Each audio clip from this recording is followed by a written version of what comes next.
rough shot. urumva uriya muntu ameze nk'uri gushaka udukandagira B.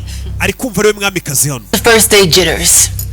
Ni umunsi we wa mbere mu kazi. I was nervous actually. Njye nabonaga afite n'ubwoba. What you think? Niko utekereza ngo arafite ubwoba.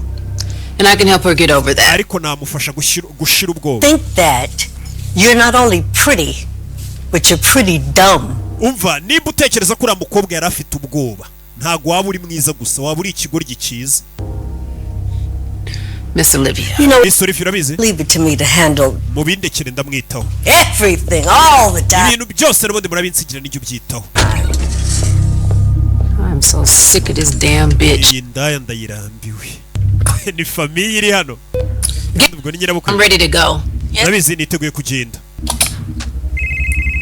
Telefone. Balori. Hello, who is this? Ninde tuvugana? Who is this? Ninde tuvugana? Isha. Ni Felicia.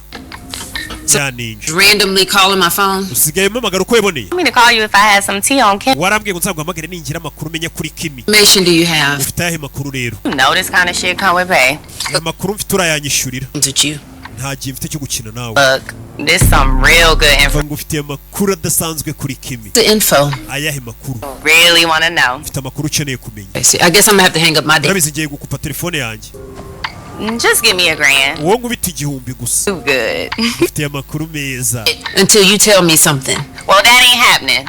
Ndakwishyura ari uko ugira icyo cyumweru ya. I'm working at a club tonight. Iri joro ndi bukore muri club ndamansura. Better come get. Uze kuhaca nguha amakuru ntarataha. Ahita namukupa ngamufitiye amakuru. Bitch, hang up on my. Ariko amakuru avuze ngamufitiye titi nimba ari ibiki. Nimba numva ati ari nk'akantu k'agacyayi. N'agacyayi gahurira n'amakuru. Fucking coat. Rebe.